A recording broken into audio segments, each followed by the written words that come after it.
الخير، ازيكم يا حبايبنا؟ عاملين ايه؟ لو اول مره تشوفوني متنسوش تحطوا لنا لايكات. اخباركم ايه؟ وحشني كتير قوي قوي قوي قوي. مش عارفه ابدا لكم الفيديو منين. انا تعبانه بقالي كذا يوم على فكره، من قبل فيديو السطح، عشان ما تجيش تقولي ده من فيديو السطح يوم وزاد. لا، انا تعبانه قبلها تعبانه بقالي بتاع 4 ايام من الحمل. كان الاول عندي برد بسيط جدا بعض، طبعا انتوا عارفين العطس في الحمل بيبقى مش كويس، بيبقى خطر. فانا قبل فيديو السطح انا تعبانه، عطس جامد جدا وعندي برد شديد جدا.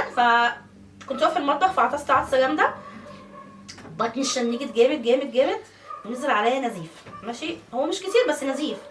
انا دلوقتي في اول الرابع، طبعا ممنوع ينزل دم منك او ميه ولا الكلام ده خالص.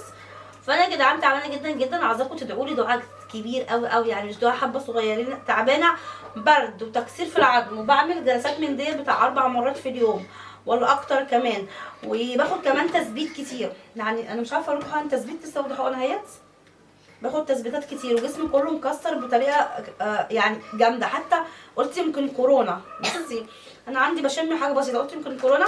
جسمي مكسر جامد. كلمت الدكتوره كتبت لي على الكريم دوت. الجماعه المشكله اللي البرد مش مشكله، لما نزل عليا نزيف دم ده اللي قلقني.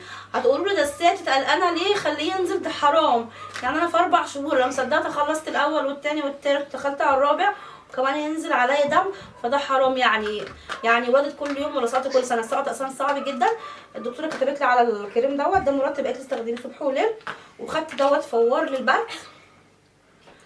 كنت باخد حقن الزيت مره في الاسبوع. في الاول كنت باخدها يوم او يوم لا، ومره في الاسبوع. الدكتوره رجعت قالت لي كمان يوم بعد يوم حقن تثبيت زيت. اوكي، واللي هو البوشان دوت ده مثبت برده باخده، عشان الدكتوره قالت لي لما نزل النزيف فغلط كده اهوت. وايه تاني يا جدعان؟ عندي حاجات كتير قوي دوت للكحه. انا بكلمكم دلوقتي مش قادره اتنفس. ده للترجيع، برجع جامد جدا جدا. في ناس كتير في اللايف يفضلوا يقولوا انت بتاكلي 24 ساعه. انا الوجبه اللي باكلها معاكم دي هي الوجبه الوحيده اللي باكلها طول النهار. ممكن اكلها وبعد اللايف اقفل من هنا برجعها من هنا. يعني انا اصلا معدتي تعبانه قبل ما احمل. في الحمل كمان الترجيع الزياده دوت بيخلي بطني تتشنج وبينزل عليا نزيف في نفس الوقت. يعني بطني بتشد وبينزل عليكي دم من كتر الترجيع اللي انت بترجعيه. والبيبي كمان حجمه صغنن جدا. يعني الدكتوره كانت بتقول لي اللي هي الكشف اللي فات، بتقول لي البيبي، انتوا لو بتتابعوا الفيديو وهي الدكتوره كاتباه، بتقول لي حجم البيبي صغير جدا على مده الحمل، حجمه صغنن. فكتبت لي علشان حجمه صغير كتبت لي اللي هو الحبوب ديت بتاعت السيول اللي بتعمل لك سيول في جسمك. باخد كل يوم حبايه عشان الغذاء يوصل له اسرع. باخد كل يوم حبايه. طبعا دخلت الرابع بقالي يومين. كتبت لي على الحديد دوت، كتبت لي على الكالسيوم دوت، بس مش عارفه ابدا فيهم دلوقتي. المفروض اخدوه بس الصراحه عشان معدتي تعبانه من الترجيع مش عارفه لا اخد الحديد ولا عارفه اخد الكالسيوم. فانا مستنيه بس يعني اسبوع ابدا تمام وكويسه وارجع اخده من جديد. بناخد ادويه كتير جدا يا جدعان. اتهرينا حقن، بصوا الحقن، يعني اتهرينا حقن في اليوم. باخد بحر التثبيت باخدها يوم بعد يوم، وفيتامين بي، وباخد كمان حقنه الترجيع. يعني شفتوا متخيله قد ايه ادويه وتعب وجسمي مكسر. مش لازم انا في كل فيديو اطلع اقول لك انا تعبانه، ومش بحب ادعي المرض. يعني مش بحب انا اطلع انا كويسه واقول انا تعبانه وما اعرفش ايه. مش بحب كده، مش بحب لما اطلع اكون انا تعبانه بجد. بتخشوا في اللايف تفضلوا تقولوا صحتك بومب يا ام زياد. اهي اختي صحتي بومب، صحتي بومب. انا ممكن اطلع لك في اللايف بطبخ لك شويه مكرونه ولا شويه اكل، لازم انا اقوم هطبخ عشان عندي عيال بياكلوا. عندي طفل، تعالي يا لولي، عندي طفله صغننه هي سنتين. انت عندك قد ايه يا لولي؟ عندها سنتين. فلازم انا اقوم اطبخ عشان هي تاكل وده ياكل واشتغل شغلانتي، ودي قناتي لازم اشتغل فيها. صحتك بومب يا ام زياد. انت عندك 5 صبيان، 3 صبيان وولدين، وعندك صبيان وبنات، وصحتك بومب وبتخلفي وجايبه معرفش ايه وعامله ايه وعامله ايه وعامله ايه. بتفضلوا تدوا الواحد كلام، والواحد بيكون عامل لايف. اقسم بالله بكون قاعده بعمل اكل على الكرسي وبوتاجاز في الصاله، ظهري ده بيوجعني جدا، وربنا بيكون عالي وانا قاعده ازاي ظهري واجعني. بكون مش هناك كده تانية بطني عشان اقعد اعمل اكل وعشان اصور لكم الفيديو اصور لكم لايف ولا اي حاجه. اكون قاعده تعبانه ومن جوايا بقعد انهج. لو بتكلم كتير بقعد انهج. فانتوا بقى بتفكروا البني ادم قاعد كده على كرسي وبيعمل اكل، يبقى البني ادم ده تمام، ما فيهوش حاجه، ما فيهوش وجع في رجليه، ما فيهوش وجع في ظهره. انت بتحملي كل سنه او سنتين، يبقى انت ما بتتعبيش ازاي؟ هو انا ازاي واحده حامل وما بتتعبش؟ ده القطه نفسها لو حامل بتتعب. بالك انا حامل وبرجع بطريقه رهيبه. يعني دخلت الرابع وبرجع. يعني انا امبارح كنت عامله لايف في امان الله، قفلت ايه بقى اللي حصل؟ قفلت دوبك اللايف لقيت بطني سخنت جدا، وقعدت ارجع ارجع ارجع لحد بطني مش شنجه. وساعات احاول ارجع مش عارفه ارجع. يعني انا عندي غثيان، ارجع مش عارفه ارجع، افضل ماسكه راسي، صداع صداع صداع. بنادول، فين البنادول؟ المهم يعني باخد بنادول الازرق، باخد حبايتين مع بعض، وبرده عندي صداع.